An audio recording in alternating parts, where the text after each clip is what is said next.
ফেরাউনের বংশের মধ্যে বিবি মাজেজা একদিন মাথা আশ্রাইতেছেন, যখন শিরুনিটা মাথায় পড়ে যা, তার কন্যার মাথা থেকে শিরুনিটা যখন পড়ে যা, তিনি বলেন বিসমিল্লাহির রহমানির রহিম। এই বলে তিনি যখন তুললেন, সঙ্গে সঙ্গে ফেরাউনের এই দাসী বললেন, কি বাবা, কি তুমি এটি কিরে বললা? এই যে আবার এই শব্দ কোথা থেকে আনলা? এই কথা তার বাবার কাছে বললেন, ফেরাউনের কাছে বললেন। ফেরাউন ডাকলেন, কিরে মাজেদা, তুমি এতে কি বললো? এগুলা কি? শোনেন, আমি আপনার কর্মচারী, কাজ করতে পারি ঠিক আছে, কিন্তু আমার কিন্তু একজন রব আছে, আমার একজন আল্লাহ আছে, আমি একজনকে মানি, আমি ওনার সব আনুগত্য করি। আমি মাঝে মধ্যে এবং মুসা আলাইহিস সালামের যে আমল ছিল, এই আমলটা আমি করি। তখন বললেন, তুমি কি জানো এর শাস্তি কি হবে? তুমি কি জানো শাস্তিটা কি হবে? বিবি আসিয়া তার প্রন্তিম মাজেজা বললেন, কি শাস্তি হবে তা আমি জানি না, তবে আমি আপনাদেরকে একটি কথা শোনায়া দেই। আমি মাজেদার যদি ইমানের জন্য, মুসার প্রতি ইমান আনার জন্য, আল্লাহকে একত্ববাদী স্বীকারের জন্য, বিসমিল্লাহ বলার জন্য যদি আমার জীবন যদি দিতে হয়, জীবনটাও বিলীন করে দেব, কিন্তু কোনোদিন আল্লাহকে বলতে পারবো না। ফেরাউনের সামনে যখন এই কথা যখন স্বীকৃতি প্রদান করলেন, ফেরাউন ডাক দিয়ে বললেন, জানো রে মাজেদা কি শাস্তি হতে পারে? জানি, কোনো সমস্যা নাই। এই মুহূর্তের ভিতরে তাফসিরের মধ্যে পাওয়া যায়, তাফসিরে ফাথুল মাজিদের মধ্যে পাবেন, লেখক শহীদুল্লাহ খান মাদানী তার তাফসিরের কিতাবের মধ্যে পাবেন, একটা বড় খণ্ড বিশিষ্ট একটি কড়াই যখন বসায় দিলেন, এটার মধ্যে তেল গরম করা হলো। মাজেদার একটা সন্তান ছিল, সেই সন্তানটার বয়স ছিল 7 বছর। এই সন্তানটাকে উল্লেখ করে ফেরাউন বললেন, তেল গরম করো, কড়াইটা গরম করো।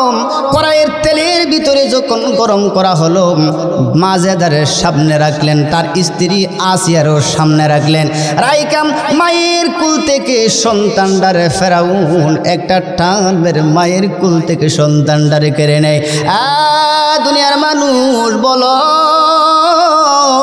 পৃথিবীতে এমন কোনো মা নাই রে, এমন কোনো মা নাই, এমন কোনো মা হতে পারে না নিজের জীবন দিতে পারে, কিন্তু সন্তানের শরীরে একটা আসর লাগছে, মা বাঁচতে থাকতে দেয় নাই।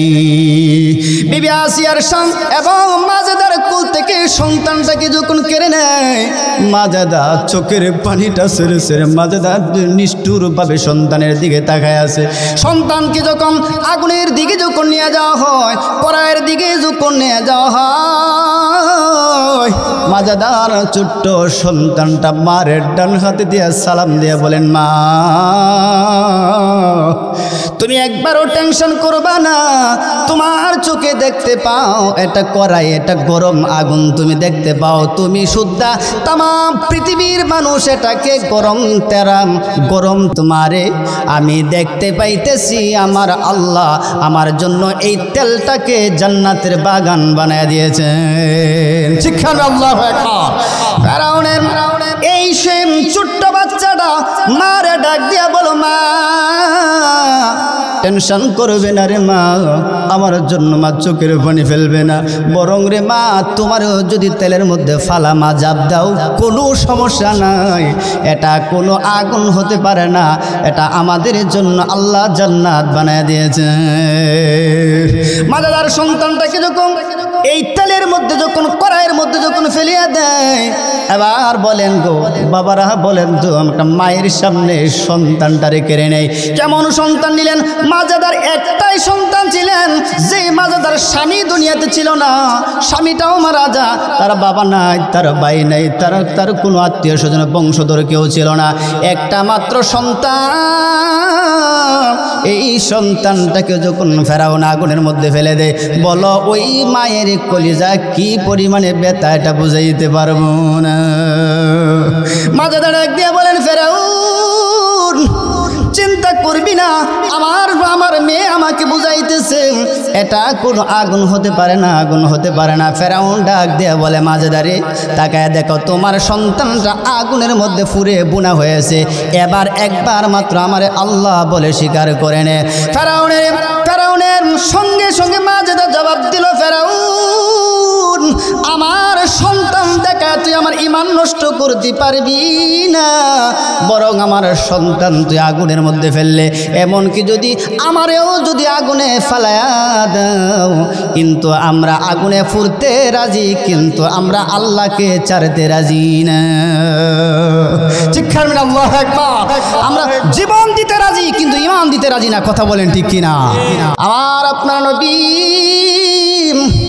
মুহাম্মদুর রাসূল বলেন, মায়ের পেটের ভিতরে সন্তান যখন 8 থেকে 9 ইঞ্চি পরিমাণ লম্বা হয়ে যায়, মুহূর্তের ভিতরে আমার আল্লাহ মায়ের পেটের ভিতরে সন্তানকে রুহুদান করে দেন।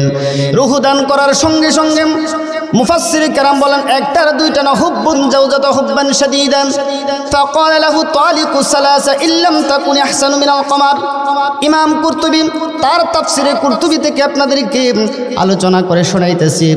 ইমাম কুরতুবী বলেন, যখন মায়ের পেটের ভিতরে সন্তান যখন রুহু যখন পা, তখন সন্তান মায়ের পেটের ভিতরে সন্তান মুহূর্তের ভিতরে 3টা গুরান দিয়ে মায়ের পেটের ভিতরে খাদ্যের জন্য একটা সঞ্চয় তালাশ করতে থাকে।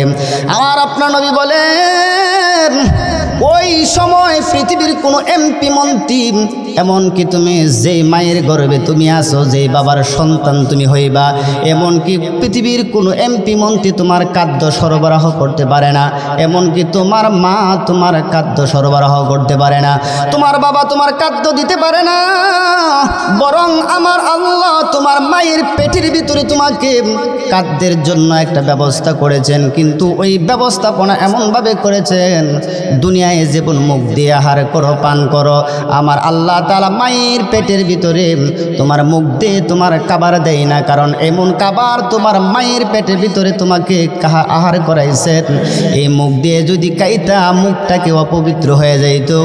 এই জন্য আমার আল্লাহ মায়ের পেটের ভিতরে তোমাকে খাদ্য দিয়েছেন রড দ্বারা আমার আল্লাহ তাআলা মায়ের নাভি দ্বারা ট্রান্সফার করেছেন, আর মুখটাকে পবিত্র রেখেছেন। দুনিয়ায় আসার পর পবিত্র নাম, মুখ দিয়ে পবিত্র নাম ডাকবে, কথা বলো ঠিক কিনা? আবার আপনার নবী বলেন, ও দুনিয়ার মানুষ শুনে নাও, শুনে নাও, মা একটা সন্তান যখন ভূমিষ্ঠ হয় কি ব্যথা কি যন্ত্রণা, এদিকে আমি আজকে আলোচনা করব না। মায়ের পেট থেকে যখন সন্তান দুনিয়ায় যখন ভূমিষ্ঠ হয়ে যায়, এই সন্তান যখন আস্তে আস্তে করে বড় হয়ে যায়, মৃদু কণ্ঠে যখন মারে, যখন আস্তে করে যখন সন্তান মারে মা বলে যখন ডাক দেয়, পৃথিবীতে এমন কোনো মা নাই যে সন্তানের মুখের ডাক শোনার পর মায়ের কলিজাটা ঠান্ডা হয়ে যায় না, ঠিক কিনা বলেন? আমার আল্লাহর নবী, আমার আল্লাহ নবী মুহাম্মদ সাল্লাল্লাহু আলাইহি সাল্লাম জানায় দেন, যেই আল্লাহ এত সুন্দর করে পবিত্র জবান তোমারে দিলেন, এই জবান দ্বারা যখন তোমার মারে ডাকো মা খুশি হয়ে যায়, বাবারে ডাকলে বাবাও খুশি হয়ে যায়, যদি সমাজের কাউকে যদি মধুর সুরে ডাকা হয় সেও খুশি হয়ে যায়। আমার নবী বলেন, এই জবান দ্বারা যখন তুমি দুনিয়ায় বসে যখন আল্লাহ রে আল্লাহ বলে যখন ডাক দিবারে বান্দা, মুহূর্তের ভিতরে আমার আল্লাহ খুশিও হবেন, বান্দা তোমার জন্য 2টা পুরস্কারও দিয়ে দিবেন। আল্লাহ তাআলা কোরআনুল কারীমের 35 নম্বর সূরা লিখে নিতে পারেন। আমি যেই নাকি বলবো কোন কিতাব থেকে কোন পারাতে সব A to Z বলে দেয়, এটি আমার আলোচনার একটা মূল টপিক, আপনারা বিষয়টা একটু মাথায় নেবেন। রাসূল বলছেন, আল্লাহকে ডাক দিলে আল্লাহ তাআলা খুশি হয়, বান্দারা 2টা পুরস্কার দেন। আপনারা পবিত্র কোরআনের 33 নম্বর সূরা সূরাতুল আহজাব আয়াত নম্বর 35 এর শেষে আল্লাহ তাআলা 2টা পুরস্কারের কথা বলছেন। আল্লাহ তাআলা বলেন, আ'আদাল্লাহু লাহুম মাগফিরাতান ওয়া আজরান আযীমা। আল্লাহ বলেন, আ'আদাল্লাহু লাহুম, আমি তোমাদেরকে প্রতিশ্রুতি দিলাম, আমি তোমাদের সাথে অঙ্গীকারনামা নিলাম, আমি তোমাদের সামনে ওয়াদাবদ্ধ হলাম, আমি আল্লাহরে যখন বান্দা তুই আল্লাহ বলে যখন ডাক দিবে, 1 নাম্বার পুরস্কার মাগফিরাতান, আমি তোর জীবনের সব অপরাধগুলো মাফ করে দেব। চিৎকার মেরে আল্লাহু আকবার। আল্লাহ বলছেন তোমার জীবনের সব অপরাধ মাফ করে। আচ্ছা বলেন, আমাদের গুনাহ মাফ হোক এটা আমরা চাই কি চাই না? আওয়াজ করে বলেন, চাই কি চাই না? আল্লাহ বলছেন এমন সময়, কারণ শর্টকাট করে আমার আলোচনার ভিতরে ঢোকার জন্য আমি আপনারা ফার করতেছি, যেহেতু আপনারা এতক্ষণ পর আমি শুনছি কেউ কথা বলেন না, এই জন্য এই আলোচনাটা করতেছি।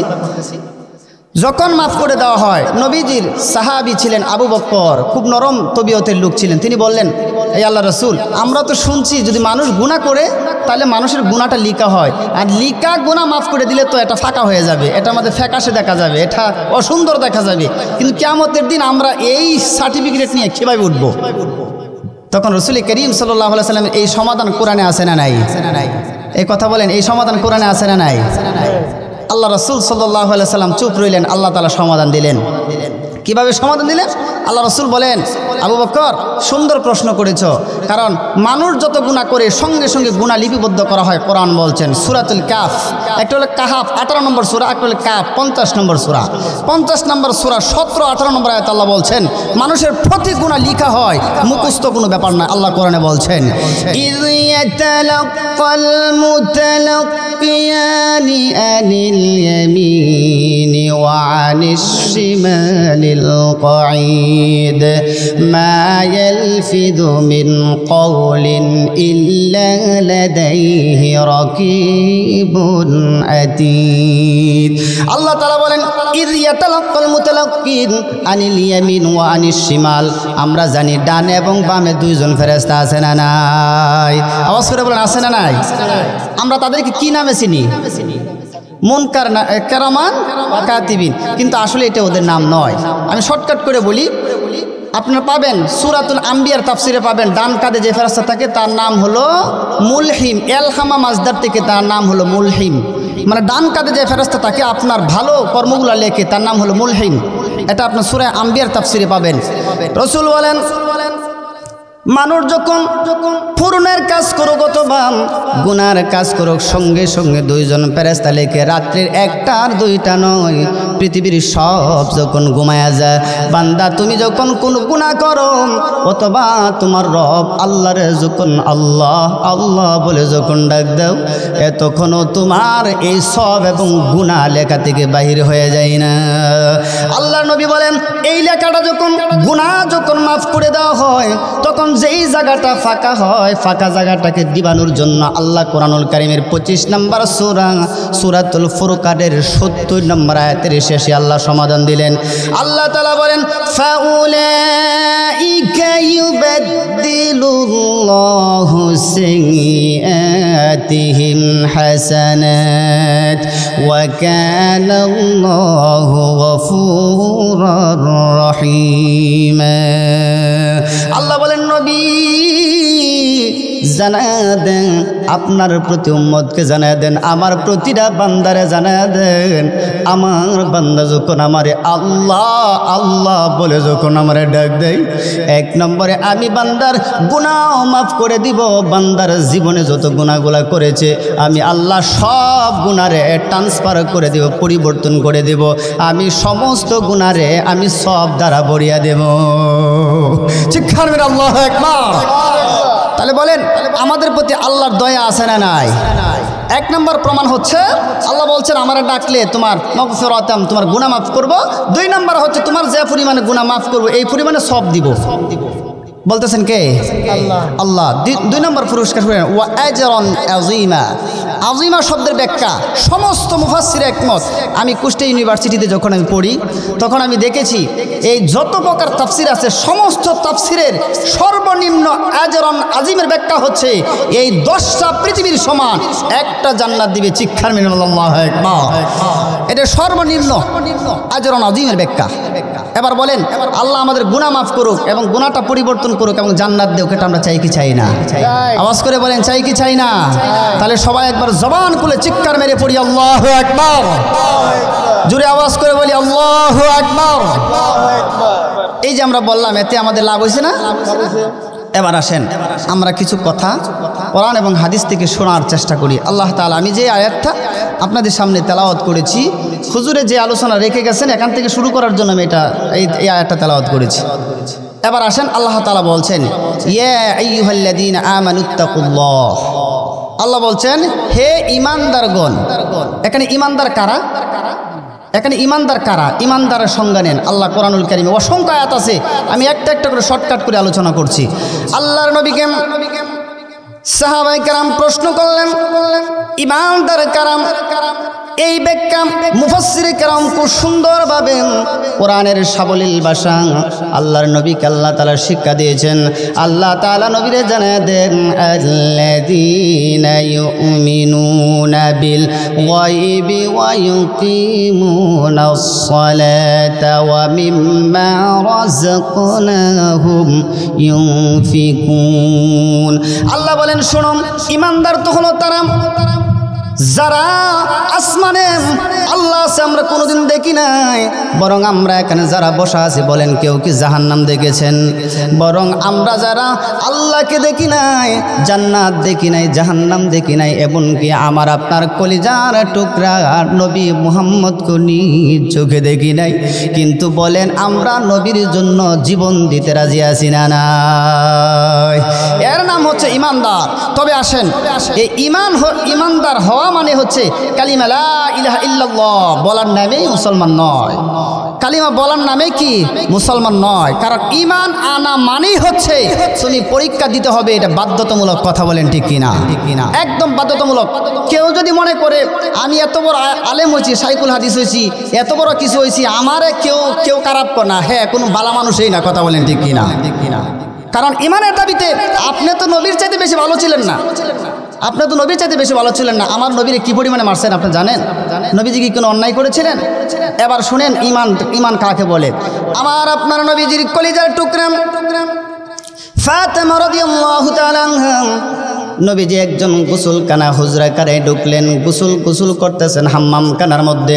রসুলের দেহ থেকে একটা জামা যখন পড়ে যায়, তাকায় দেখলেন এত সুন্দর চেহারা নবীজি, এই চেহারার ভিতরে তাকায় দেখেন বসন্ত দাগের মতো, সারাটা শরীরের মধ্যে বসন্ত দাগের মতো কালো কালো দাগ। আম্মা জান আয়েশা সিদ্দিকা রাদিয়াল্লাহু তাআলা আনহা থেকে হাদিসটা বর্ণনা। নবীজির মেয়ে ফাতেমা ডাক দিয়ে বলেন, বাবা বলেন আপনার শরীরে এত সুন্দর চেহারার মধ্যে এত বসন্তের দাগ, ছোটবেলা কি আপনার কোনো দিন বসন্ত হয়েছিল নাকি? আমার নবীজি ডাক দিয়ে বলেন, চোখের পানিটা ছেড়ে দিয়ে বলেন, ফাতেমা রে, আমি নবীর গায়ে বসন্ত হবে দূরের কথা, আমার এই নবীর দেহে মুবারকের মধ্যে আল্লাহ মশা মাছি পর্যন্ত বসাও আল্লাহ হারাম করেছেন। ফাতেমা শোনো, ফাতেমা শোনো, আমার তায়েফের ছোট্ট ছোট্ট বাচ্চাগুলো আমাকে এইভাবে পাথর মেরেছে রে, এই পাথরের দাগ আমার শরীরে বসন্তে দাগে রূপান্তরিত হয়েছে। এই কথা বলার পর ফাতেমা ডাক দিয়ে আমার আল্লাহর দরবারে দুটো হাত বাড়ায় দেয়, ডাক দিয়ে বলে, আল্লাহ তুমি তো জানো আমার বাবা মোহাম্মদের জীবনে কোনো দিন একদিনের জন্য বাবা বাবা বলে ডাক দিতে পারে নাই। রব আমার আল্লাহ জীবনে কোনো দিন বাবার মুখ দেখে নাই, বাবারে বাবা বলে ডাক দিতে পারে নাই।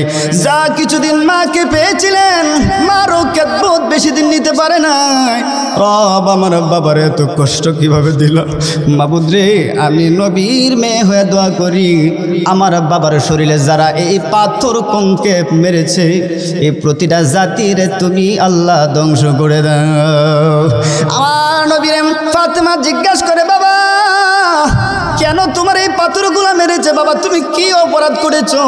তুমি কি অপরাধ করেছো যে অপরাধের জন্য তোমাকে মারে? আমার নবী ডাক দিয়ে বলেন, ফাতেমা আমি কোনো অপরাধ করি নাই রে মা, আমি কোনো অপরাধ করি নাই।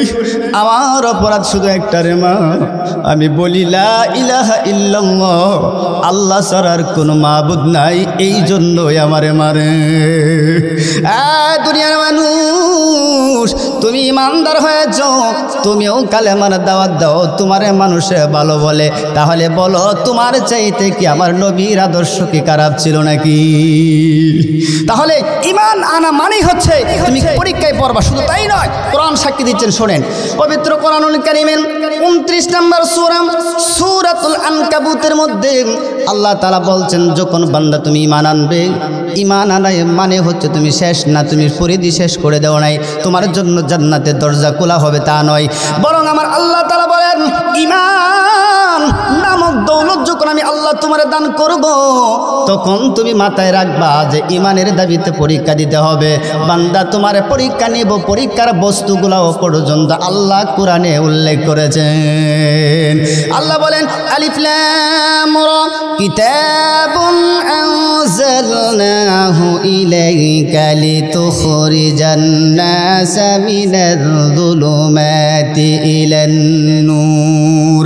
যদি তোমার ভিতরে কিতাবের নূর যদি ঢুকাইতে চাও, ঈমান আনার পর তোমার জন্য পরীক্ষা হবে। আল্লাহ তাআলা বলেন আহাসিবান নাসু আইয়ুতরাকু আইয়াকুলু আমান্না ওয়া হুম লা ইফতানুন ওয়ালাকাদ ফাতাতনাল্লাযীনা মিন ক্বাবলিহিম ফায়া'লামান্নাল্লাহুল্লাযী সাদাকু ওয়া ইয়া'লামান্নাল কাযিবিন। চিৎকার মিলে আল্লাহু আকবার। আল্লাহ বলছেন তোমরা কি মনে করেছো ঈমান আনছো এই কথা বললেই তোমাদের জন্য জান্নাতের দরজা খুলে দেওয়া হবে? আল্লাহ বলছেন না, আহাসিবান নাসু আইয়ুতরাকু আইয়াকুলু আমান্না। তোমরা যদি মনে করো যে ঈমান আনছি এই কথা বলেই আমরা জান্নাতে চলে যাব, আল্লাহ বলছেন না, হতেই পারে না। যতক্ষণ না পর্যন্ত ঈমান আনবে তারপর তোমাদের উপর পরীক্ষা না হবে, এতক্ষণ পর্যন্ত ঈমানের দাবিতে সত্যবাদী এবং মিথ্যাবাদী আমার কাছে প্রমাণ না করে জান্নাতের গেটের সামনে যেতে পারবে না। কথা বলেন ঠিক কিনা? এই জন্য আল্লাহ তাআলা কোরআনুল কারীমে বলছেন, আমি যে আয়াতটা পড়েছিলাম এই আয়াতটা আমি আপনাদেরকে বুঝাই। এবার আল্লাহ তাআলা বলছেন ইয়া আইয়ুহাল্লাযীনা আমানুত্তাকুল্লাহ হাক্কা তুকাতিহি ওয়া লা তামুতুন্না ইল্লা ওয়া আনতুম মুসলিমুন।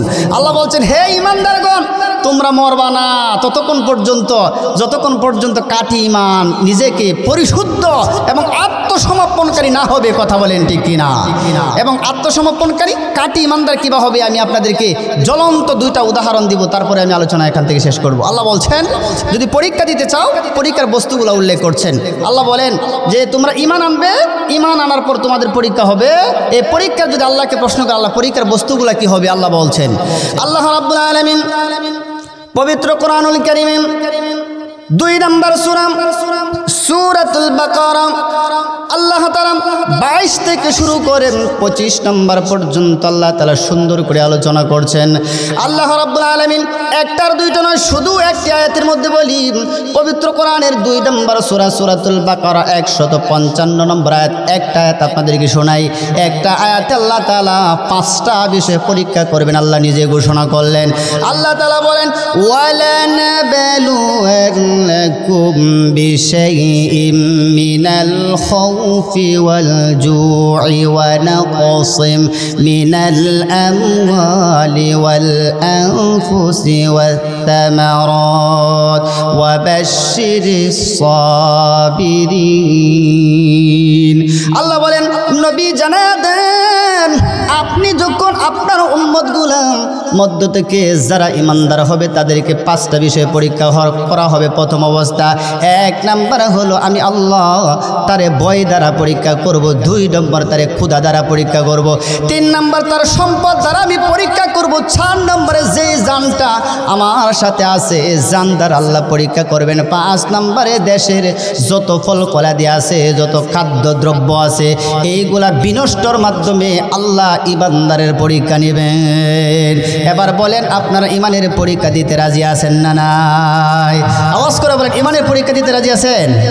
এবার আসেন এই পরীক্ষা কিভাবে দিবে এর সিস্টেম শিখাই। একটা মাত্র আলোচনা করব। আমরা জানি ঈমানের পরীক্ষা দিয়েছিলেন একজন নারী, যেই নারী ঈমানের পরীক্ষাতে আল্লাহ এত খুশি হয়েছেন যেই জান্নাতের ভিতরে থাকবে, জান্নাতটা মৃত্যুবরণ করার আগে আল্লাহ জিবরাইলের মাধ্যমে তুলে ধরেছেন। চিৎকার করে আল্লাহু আকবার। কোরআন বলছেন ওই নারীটা স্বামী ছিলেন একজন পৃথিবীর সবচাইতে নিকৃষ্ট মানুষ, যার নাম আপনারা এক নামে ছিলেন, যার নাম ছিল ফেরাউন। কথা বলেন ঠিক কিনা? আচ্ছা বলেন, এখানে তো অনেক মানুষ আছেন ওয়াজ জীবনে শুনছেন, বলেন ফেরাউনের নাম কি? ফেরাউন কোনো নাম না। আমি বললাম ফেরাউন কোনো নাম না, ফেরাউন একটা উপাধি। ফেরাউনের আরেকটা নাম আছে কোরআনুল কারীমে সূরাতুল ফজর আয়াত নম্বর 10 আল্লাহ বলছেন ফিরআউন দিল আলকাদ। ফিরাউন দিল আওতাদ, মানে ফেরাউনের আরেকটা নাম আছে, সেটা হলো ফেরাগোলা ফেরাউন। হ্যাঁ, জন্য কারো শাস্তি দিত তখন কি করতো, জীবিত মানুষটা কাঠের মধ্যে শোয়ায় ফেরাক মারতো, ফেরাক। আল্লাহ বলতেন তোমরা কি চিনো ফেরাগোলা ফেরাউন রে? আল্লাহ বলতেছে ফেরাগোলা ফেরাউন, এর দুইটা নাম পাইলাম। এবার বলেন অরিজিনালি নাম কি তার? অরিজিনালি নাম কি তার? অরিজিনালি নামটা আপনারা শুনে রাখেন। তার অরিজিনাল নাম হচ্ছে ওয়ালিদ ইবনে মাতআব ইবনে রাইয়ান, এটা ছিল তার নাম। ওয়ালিদ ইবনে মাসআব ইবনে রাইয়ান, এটা ছিল তার মূল নাম। আর তার স্ত্রীর নাম কি ছিল? আসিয়া ইবনে মুজাহিম, মানে মুজাহিমের মেয়ে আসিয়া। তার সম্ভ্রান্ত পরিবার। তবে ফেরাউন নামটা কোথা থেকে আসলো? মুসা আলাইহিস সালাম এবং হারুন আলাইহিস সালামের আমলে যারা রাষ্ট্রপ্রধান থাকতো এবং সম্ভ্রান্ত পরিবারে, প্রাচীন সম্ভ্রান্ত পরিবারে যারা ছিল প্রত্যেককে ফেরাউন বলা হতো। ফেরাউন মানে হচ্ছে রাজপ্রাসাদ বংশওয়ালা মানুষ, মানে সম্মানী শব্দ। এই ফেরাউন বলে আল্লাহ তাআলা কোরআনে কেন উল্লেখ করেছেন? এর কারণ অনেক লম্বা। আল্লাহ বলছেন যে ফেরাউনের 3টা নাম উল্লেখ করা হচ্ছে পবিত্র কোরআনে। 3 জায়গায় ফেরাউনের সুস্পষ্ট নাম ধরে আল্লাহ বলছেন ফেরাউন। সূরা কসসের মধ্যে পাবেন, সূরা তাহরিমে পাবেন, সূরা ফজরে পাবেন। আল্লাহ তাআলা একবারে নিখুঁত করে বলছেন ফেরাউন। কিন্তু এই ফেরাউনের আসল নাম কি জানলাম আমরা? ওয়ালিদ ইবনে মাসআব ইবনে রাইয়ান। আর তার স্ত্রীর নাম আসিয়া বিনতে মুজাহিম। এই নামগুলো আমরা মুখস্থ রাখেন। এবার আসেন আমরা আলোচনা করি। আল্লাহ রাসূল তাআলা বলেন যে ঈমান আনার পর পরীক্ষা হবে। কিভাবে? মুসা আলাইহিস সালাম যখন আর হারুন আলাইহিস সালাম যখন দাওয়াত দিতেন, তখনই বিবি আসিয়া তাদের হাতে কালেমা পড়ে মুসলমান হয়েছেন। তবে মুসা আলাইহিস সালামের শাশি বা ফুফু ছিলেন বিবি আসিয়া। তাফসীরের মধ্যে পাওয়া যায় যে বিবি আসিয়া মুসা আলাইহিস সালামের শাশি বা ফুফু ছিলেন। এবার আসেন এই আলোচনার ক্ষেত্রে আল্লাহ তাআলা কি বলছেন। বিবি আসিয়া এবং তার ফ্যামিলির মধ্যে, তার রাজপ্রাসাদের মধ্যে আরেকজন লোক ছিলেন যার নাম ছিলেন মাজেজা। তিনিও ঈমান আনছিলেন। মাজেজা ঈমান আনছে ফেরাউনের স্ত্রীর কাছে, আসিয়ার কাছে। আর আসিয়া ঈমান আনছে মুসা আলাইহিস সালামের কাছে। এবার এই ফেস্টিভ্যাল বুঝেন। আল্লাহর নবী একদিন তিনি ভাষণ দিতে গিয়ে বললেন, শোনো, এমন এক ইমানদার রমণীর ঘটনা তোমাদেরকে শোনাই। ইমানদার রমণীর ঘটনা তোমাদেরকে আমি শোনায় দেই। কিভাবে জানো? কিভাবে তোমাদেরকে আমি ইমানদার রজনীর ঘটনা তোমাদেরকে আমি শোনায় দেই, কিভাবে শুনবা শোনো। আল্লাহর নবী বললেন, এককালে একটা লোক ছিল যার নাম ছিল ফেরাউন। ফেরাউন নিজে আল্লাহ বলে দাবি করছিল, মানে সে নিজেকে আল্লাহ বলে স্বীকৃতি প্রদান করেছিল। কুরআনুল কারীমে 2 নম্বর সূরা সূরাতুল বাকারা 258 এবং 260 নম্বর আয়াতে ফেরাউন যে আল্লাহ না তার প্রমাণ দিয়েছেন। এই বিষয়ে আজকে আলোচনা নয়। এবার আসেন ফেরাউনের বংশের মধ্যে বিবি মাজেজা একদিন মাথা আশ্রাইতেছেন, যখন শিরুনিটা মাথায় পড়ে যায়, তার কন্যার মাথা থেকে শিরুনিটা যখন পড়ে যায়, তিনি বলেন বিসমিল্লাহির রহমানির রহিম। এই বলে তিনি যখন তুললেন, সঙ্গে সঙ্গে ফেরাউনের এই দাসী বললেন, কি বাবা, কি তুমি এটি কিরে বললা? এই যে আবার এই শব্দ কোথা থেকে আনলা? এই কথা তার বাবার কাছে বললেন, ফেরাউনের কাছে বললেন। ফেরাউন ডাকলেন, কিরে মাজেজা, তুমি এতে কি বললো? এগুলা কি? শোনেন, আমি আপনার কর্মচারী, কাজ করতে পারি ঠিক আছে, কিন্তু আমার কিন্তু একজন রব আছে, আমার একজন আল্লাহ আছে, আমি একজনকে মানি, আমি ওনার সব আনুগত্য করি। আমি মাঝে মধ্যে এবং মুসা আলাইহিস সালামের যে আমল ছিল এই আমলটা আমি করি। তখন বললেন, তুমি কি জানো এর শাস্তি কি হবে? তুমি কি জানো শাস্তিটা কি হবে?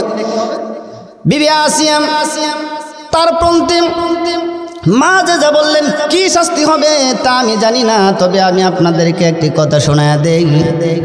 আমি মাজেদার যদি ইমানের জন্য, মুসার প্রতি ইমান আনার জন্য, আল্লাহকে একত্ববাদী স্বীকারের জন্য, বিসমিল্লাহ বলার জন্য যদি আমার জীবন যদি দিতে হয়, জীবনটাও বিলীন করে দেব, কিন্তু কোনোদিন আল্লাহকে বলতে পারবো না।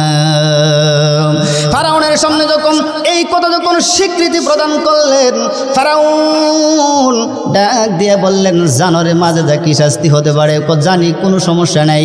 এই মুহূর্তের ভিতরে তাফসিরের মধ্যে পাওয়া যায়, তাফসিরে ফাথুল মাজিদের মধ্যে পাবেন, লেখক শহীদুল্লাহ খান মাদানী তার তাফসিরের কিতাবের মধ্যে পাবেন, একটা বড় খণ্ড বিশিষ্ট একটি কড়াই যখন বসায় দিলেন, এটার মধ্যে তেল গরম করা হলো। মাজেদার একটা সন্তান ছিল, সেই সন্তানটার বয়স ছিল 7 বছর। এই সন্তানটাকে উল্লেখ করে ফেরাউন বললেন, তেল গরম করো, কড়াইটা গরম করো। কড়াইয়ের তেলের ভিতরে যখন যখন গরম করা হলো, মাজেদারের সামনে রাখলেন, তার স্ত্রী আসিয়ারও সামনে রাখলেন। রাইকাম মায়ের কুল থেকে সন্তানটারে ফেরাউন একটা টানের মায়ের কুল থেকে সন্তানটারে কেড়ে নেয়। দুনিয়ার মানুষ বলো,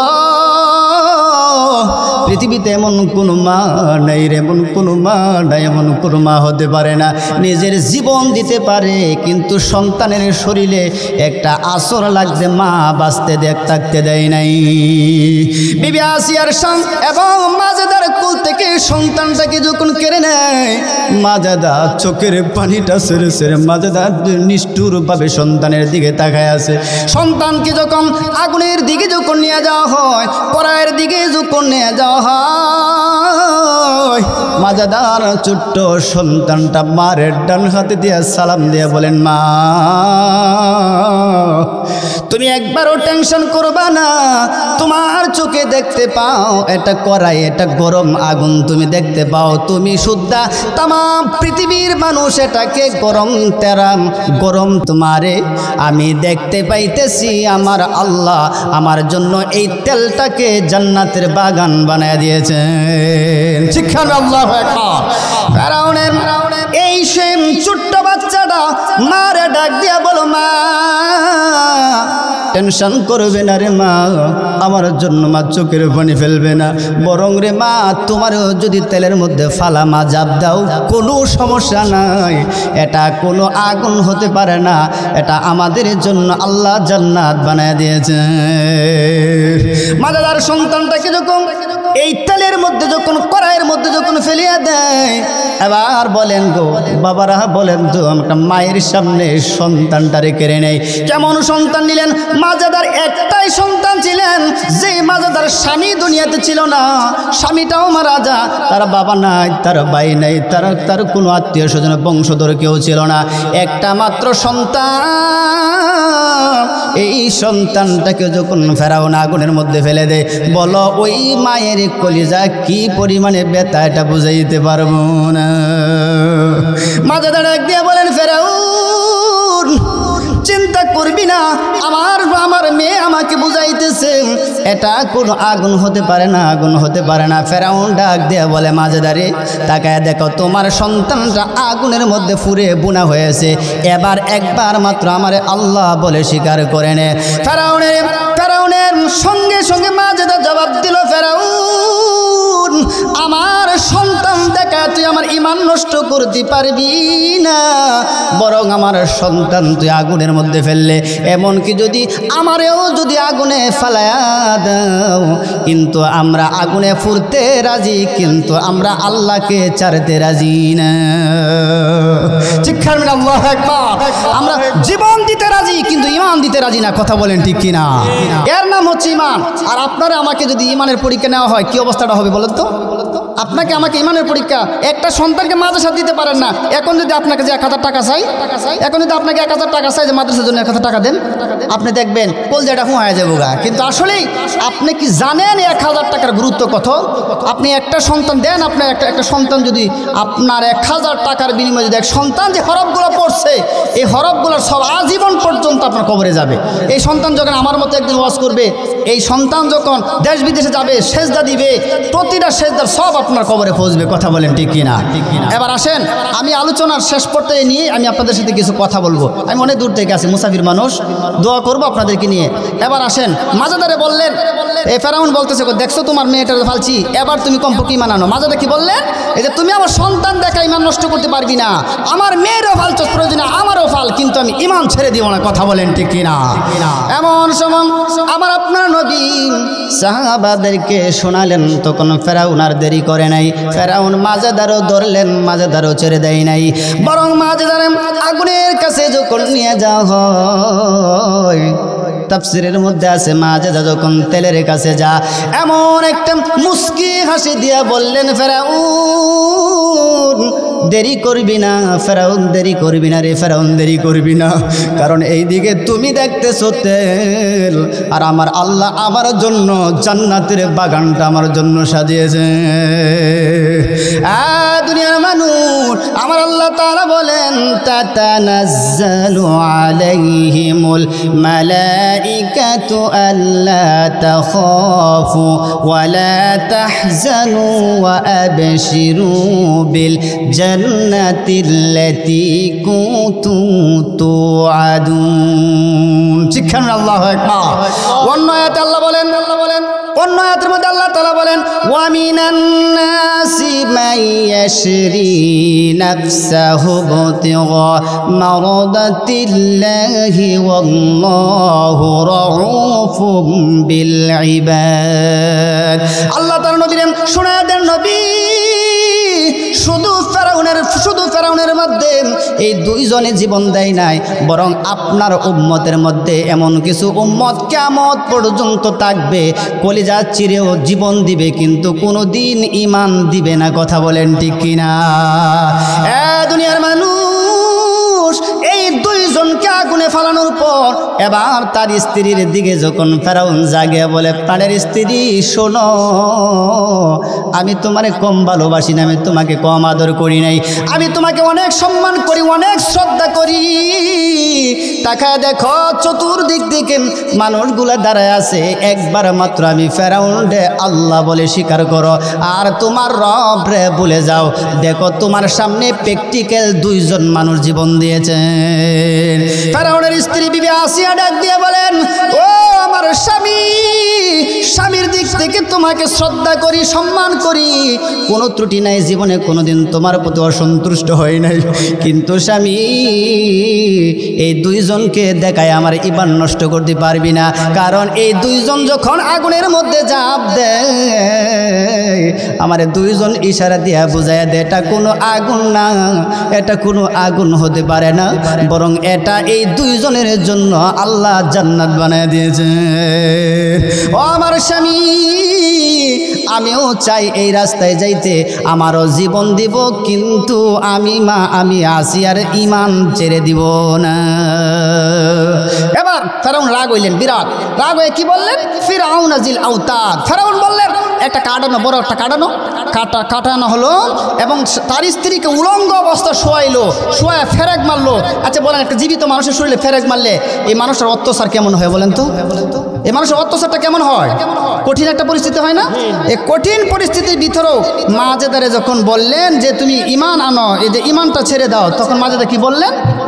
মাজেদা বললেন তখন মাজেদা যখন ঈমান দিয়েলো তখন আসিয়া এই কথার উত্তর দিলেন তার স্বামীরে যে আমারও জীবন যাবে কিন্তু আমি ঈমান দিব না সঙ্গে সঙ্গে তারে কাটে শোয়াইলেন ফেরেক মারলেন মারার পর যখন অত্যাচার একটা বড় একটা পাথরের কন্ডি উপরে জুড়াইলো উঠা মানে ছেড়ে দিবে তারপর মারা যাবে আল্লাহ তাআলা বলেন আমার নবী এই আলোচনা করেন নবীজি ঈমানের তাসাল্লি আলোচনা করেন